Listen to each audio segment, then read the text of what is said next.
চলতি মাসে ২০০ আসনে প্রার্থীদের গ্রিন সিগন্যাল দেবে বিএনপি, জানিয়েছেন সালাউদ্দিন আহমেদ। ক্ষমতায় গেলে রেইনবো নেশন গড়ার ঘোষণা মির্জা ফখরুলের। ক্ষমতায় যাওয়ার লক্ষ্য নিয়েই রাজনীতি করছে এনসিপি নেতাদের মন্তব্য, বলেন ইসির পর নির্বাচনকে কেন্দ্র করে চলছে ডিসি ভাগাভাগি। দেখছিলেন ক্রাউন সিমেন্ট সংবাদ শিরোনাম, এবারে বিস্তারিত। চলতি মাসে কমপক্ষে ২০০ আসনে প্রার্থীদের সবুজ সংকেত দেবে বিএনপি, বলেছেন দলের স্থায়ী কমিটির সদস্য সালাউদ্দিন আহমেদ। নভেম্বরের মধ্যে তারেক রহমান দেশে ফিরবেন বলেও জানিয়েছেন তিনি।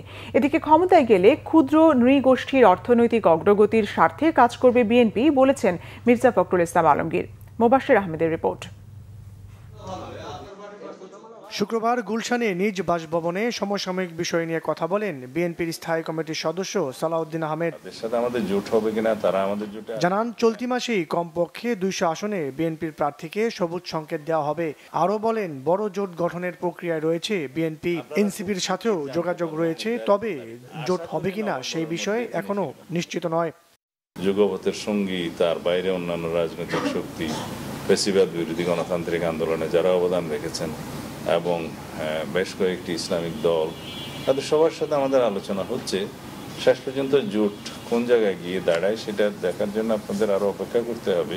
এই মাসের মধ্যেই দলের পক্ষ থেকে কম বেশি ২০০ নির্বাচনী এলাকায় একক প্রার্থীকে হয়তো আমরা গ্রিন সিগন্যাল দেব, সেই প্রক্রিয়ায় আছি আমরা শেষের দিকে।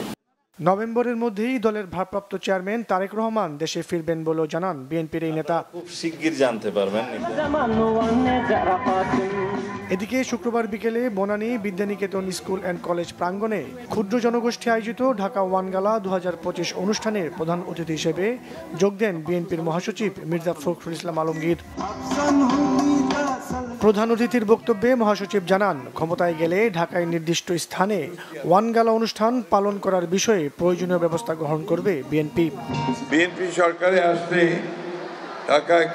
ঢাকায় ক্ষুদ্র জাতিগোষ্ঠীর পৃথক সাংস্কৃতিক একাডেমি গঠন এবং সরকারিভাবে ওয়ান গালা পালনের উৎসব পালনের বিষয়ে সক্রিয়ভাবে বিবেচনা করা, সকল সম্প্রদায়গুলোকে মূল সম্প্রদায়ের সঙ্গে কিছুটা এক করা, সেই সঙ্গে তাদের অর্থনৈতিক অবস্থা যেন উন্নত হয় তার ব্যবস্থা করা, একই সঙ্গে তাদের কৃষ্টি কালচারকে ধরে রাখা, ধারণ করা, এটা হচ্ছে একটা বড় কাজ বলে আমি মনে করি। মোবাশ্বের আহমেদ, বাংলা ভিশন, ঢাকা। জাতীয় নাগরিক পার্টি এনসিপির লক্ষ্য ক্ষমতায় যাওয়া, আর তা না হলেও থাকবে শক্তিশালী বিরোধী দলের ভূমিকায়। কথা বলেছেন দলটির উত্তরাঞ্চলের মুখ্য সংগঠক সার্জিস আলম। বলেন, এনসিপি জাতীয় পার্টির মতো পোষা দল কিংবা ৪৬ নম্বর দল হতে আসেনি। নির্বাচনকে কেন্দ্র করে ইসির পর ডিসি ভাগাভাগি চলছে অভিযোগ করেন এনসিপি নেতারা। এদিকে এনসিপির সমন্বয় সভা চলাকালে দুই গ্রুপের সংঘর্ষের ঘটনায় একজন আহত হয়েছেন। রিপোর্ট করছেন আসমা আক্তার নূপুর। শুক্রবার বিকেলে রাজধানীর শাহবাগে শহীদ আবু সাইদ ইন্টারন্যাশনাল কনভেনশন সেন্টারে ঢাকা মহানগর ও জেলার সমন্বয় সভার আয়োজন করে জাতীয় নাগরিক পার্টি এনসিপি। এতে জেলা ও মহানগরের নেতাকর্মীরা অংশ নেয়। সভায় নেতাকর্মীদের দিক নির্দেশনা দিয়ে দলটির উত্তরাঞ্চলের সংগঠক বলেন, ২৪-এর গণ অভ্যুত্থানের সময় আওয়ামী লীগের কোনো কর্মকাণ্ডের সাথে জড়িত ছিল এমন কেউ এনসিপির আহ্বায়ক কমিটিতে থাকতে পারবে না। দেশের প্রতিটি প্রতিষ্ঠান বড় দুটি দল ভাগ করে নিয়েছে বলে অভিযোগ নেতাদের। যেসব দেশপ্রেমিক সেনাবাহিনী দেশের জন্য, জাতির জন্য রাস্তায় নেমে এসছে, সেই দেশপ্রেমিক সেনাবাহিনীদের কলঙ্ক মুক্ত হওয়ার সুযোগ আসছে। আবার যদি ক্যান্টনমেন্টে বসে আবার বাংলাদেশকে পিছিয়ে দেওয়ার ষড়যন্ত্র করা হয়, আমাদেরকে আপনারা দাবায় রাখতে পারবেন না। জাতীয় নাগরিক পার্টি এনসিপি বাংলাদেশে ৪৬ নম্বর রাজনৈতিক দল হইতে আসে নাই। আমরা হয় জনগণের হয়ে সরকারি দল হিসেবে সংসদে প্রতিনিধিত্ব করব, না হয় শক্তিশালী বিরোধী দল হব। জাতীয় পার্টির মতো পোষা বিরোধী দল হইতেও আমরা আসি নাই। জাতীয় পার্টি আওয়ামী লীগের দোসর এখনও বাংলাদেশের বিরুদ্ধে অবস্থান নিতে চায় বলে অভিযোগ এনসিপি নেতাদের। গণহত্যার বিচার, নির্বাচন কমিশনের স্বচ্ছতার দাবি জানান নেতারা। বাংলাদেশে নতুন একটি সংস্কার প্রক্রিয়ার মধ্য দিয়ে যারা যাবে আমাদের আগামীর জোট তাদের সাথেই হবে। এই ক্ষেত্রে যদি জামায়াত ইসলামী এগিয়ে আসে, তাহলে আমরা দুপা এগিয়ে যাব। যদি বিএনপি এগিয়ে আসে তাহলেও আমরা দুপা এগিয়ে যাব। আগামীর সংসদ কেমন হবে, ইন্টারন্যাশনাল কমিউনিটি থেকে বাংলাদেশের জনমানুষের সবার চোখ তাকিয়ে আছে এইদিকে। সেখানে আমাদের এনসিপির নীতি হলো আগামীর পার্লামেন্টে আমরা জাতীয় পার্টি এবং আওয়ামী লীগের কোনো প্রতিনিধি দেখতে চাই না। আমরা বাংলাদেশে ফ্যাসিবাদ বিরোধী সকল রাজনৈতিক দল, বিএনপি, জামাত সহ সকল রাজনৈতিক দলের কাছে উদাত্ত আহ্বান রাখি, যদি কোনোভাবে আওয়ামী লীগ এবং জাতীয় পার্টি বাংলাদেশে পুনর্বাসিত হওয়ার সুযোগ পায়, বাংলাদেশকে তারা আর বাংলাদেশ রাখবে না, ভারতের করদ রাজ্যে তারা পরিণত করবে। ফ্যাসিবাদ বিরোধী দলকে তারা আস্ত রাখবে না।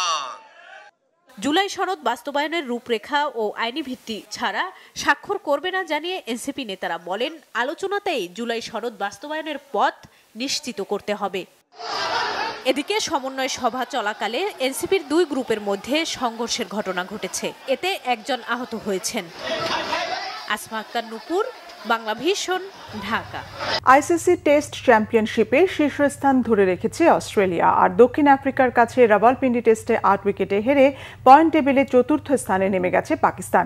ওয়েস্ট ইন্ডিজ সফরে 3-0 সিরিজ জিতে 3 টেস্টে পূর্ণ 36 পয়েন্ট, পার্সেন্টেজ পয়েন্ট ক্যালকুলেশনে শীর্ষে প্যাট কামিন্সের অস্ট্রেলিয়া।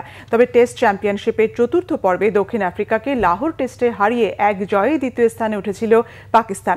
কিন্তু দ্বিতীয় টেস্টে দারুণভাবে ঘুরে দাঁড়িয়েছে আগের আসরের চ্যাম্পিয়ন দক্ষিণ আফ্রিকা। এই জয়ে প্রোটিয়ারা যেমন পঞ্চম স্থানে উঠেছে, তেমনি পাকিস্তান নেমে গেছে চতুর্থ স্থানে।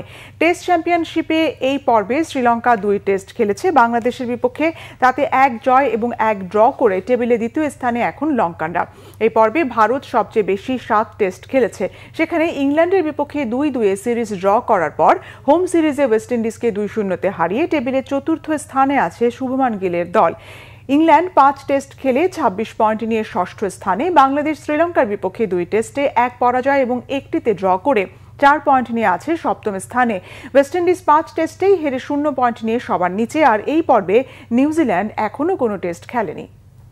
এই ছিল এখনকার মতো। পরের সংবাদ সকাল 11টায়। এছাড়া বাংলাভিশন সংবাদ ও সংবাদ সংশ্লিষ্ট অনুষ্ঠান দেখতে ভিজিট করুন www.bvnews24.com ও facebook.com/banglavishannews এবং সাবস্ক্রাইব করুন youtube.com/banglavishannews।